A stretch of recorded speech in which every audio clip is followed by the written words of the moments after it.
The last thing anyone expected from a race of hyper-aggressive, warmongering, nuclear-obsessed primates was a sense of humor.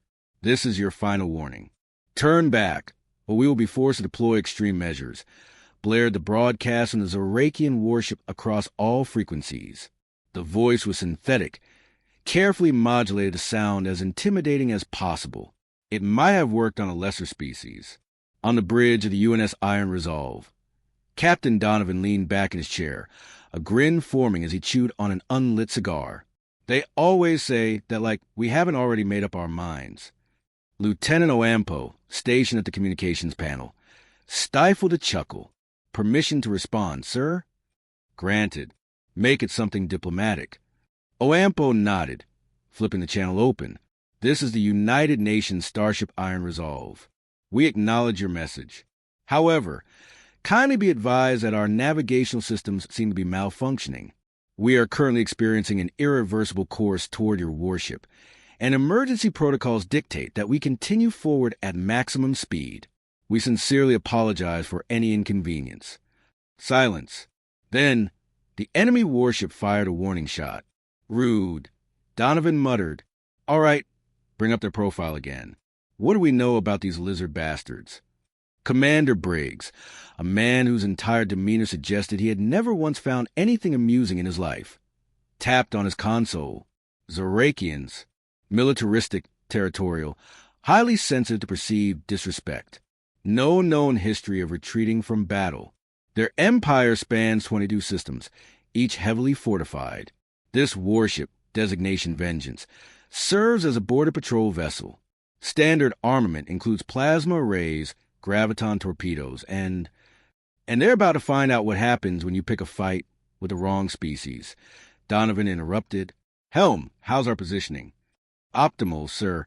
We're just outside their main weapon's effective range. They're baiting us in. Then let's oblige them. Full speed ahead. Charge railguns. Prepare for an alpha strike on my mark. Oampo glanced back. Sir, are we really attacking first? Son, they already took the first shot. We're just making sure they regret it. The Iron Resolve surged forward, thrusters burning hot as the human warship closed the distance. The Zarakians clearly hadn't expected this because they hesitated for a split second, an eternity in space combat. That was all the time Donovan needed. Fire. A full broadside erupted from the human ship.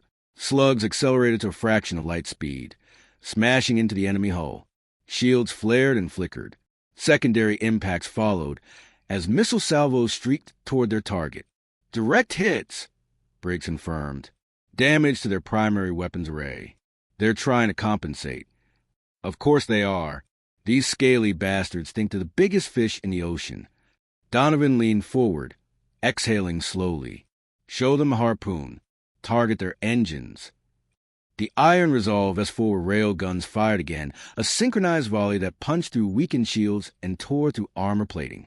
Explosions rippled across the enemy ship, reading catastrophic power failures on their end. Oampo said, "They're venting atmosphere. Emergency bulkheads failing. Wait, they're hailing us." Donovan took his time standing up, stretching as if he had all the time in the world. He stepped to the center of the bridge before giving a nod. "Let's hear it." The screen flickered to life, revealing a Zarakian officer.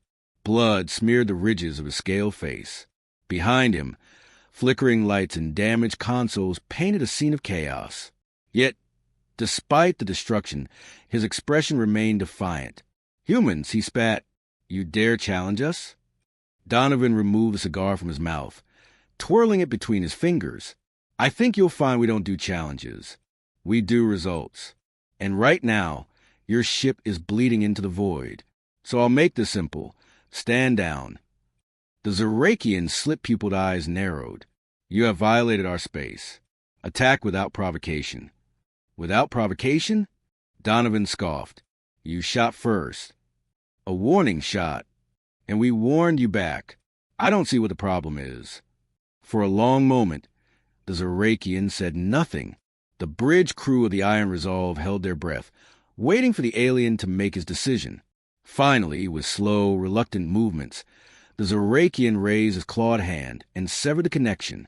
Oh, Ampo, are they powering down? A pause. Yes, sir. Weapons offline. Emergency beacons activated. They're calling for rescue. Donovan nodded. Then let's get moving. We've sent our message loud and clear. Helm, set course for the next waypoint. We've got more lizards to disappoint. The Iron Resolve glided to the void, its engines humming at a steady pulse. Donovan stood at the command deck, arms crossed, eyes locked on the main display. The Zarakian warship Vengeance was a diminishing blip on their sensors, drifting helplessly as they moved on. The battle had been decisive, but it was only the beginning. They're retreating, Ampo said. They just watched their command ship get turned into scrap. They're not sticking around. Donovan let the tension drain from his shoulders. Then let them run. They know what happens when they come for us. Helm, plot a course back to friendly territory. We need to rearm. The bridge was silent for a moment, the weight of the battle still settling. Then Ampo chuckled. Captain, that was the craziest thing I've ever seen. Donovan smirked, setting a cigar between his teeth. Son, that's just another day for the Iron Resolve. The remnants of the Zorian fleet fled, their shattered confidence trailing behind them like debris. Silence reclaimed the void, broken only by the distant crackling remains of the once mighty planetary assault carrier. Victory belonged to the Iron Resolve, but war never truly ended with a single battle. Captain Donovan stood on the bridge, his gaze fixed on the vast emptiness ahead. The crew moved with efficient purpose, tending to damage systems, running diagnostics, and preparing for the next mission, whatever it might be. The battle was won, but at a cost.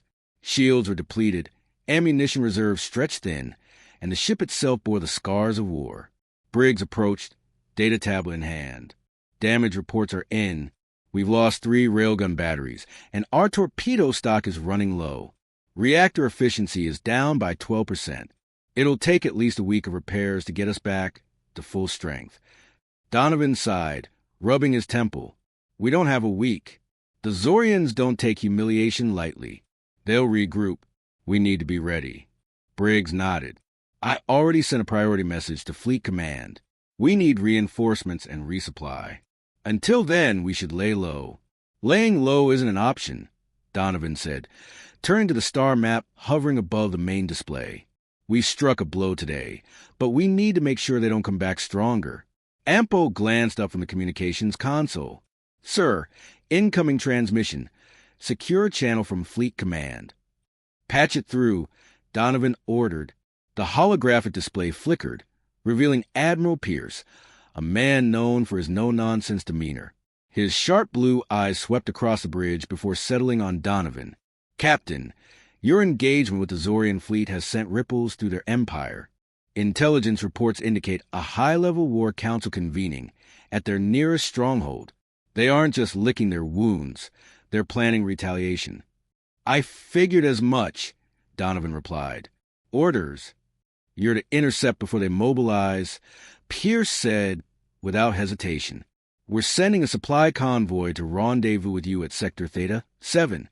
Once resupplied, proceed to the target location and disrupt their operations. Do whatever is necessary to keep them from regrouping. Briggs folded his arms. Sir, that sounds like a full fleet operation. We're just one ship. One ship that just took down a planetary assault carrier, Pierce countered. We don't have the luxury of waiting for a full strike force. You know what's at stake. Can you do this, Captain? Donovan didn't hesitate. We'll get it done. Pierce gave a curt nod. Good. Expect resistance. Fleet Command out. The transmission ended, leaving the bridge silent for a moment. Ampo let out a low whistle. Just another impossible mission. Donovan smirked. Wouldn't be fun otherwise. Helm, set course for Theta 7. Let's get patched up before we pick another fight. As the Iron Resolve turned toward its next challenge, the weight of responsibility settled on every crew member aboard. Their victories were legendary, but legends didn't win wars. Soldiers did, and they had a galaxy to remind of what humanity could do.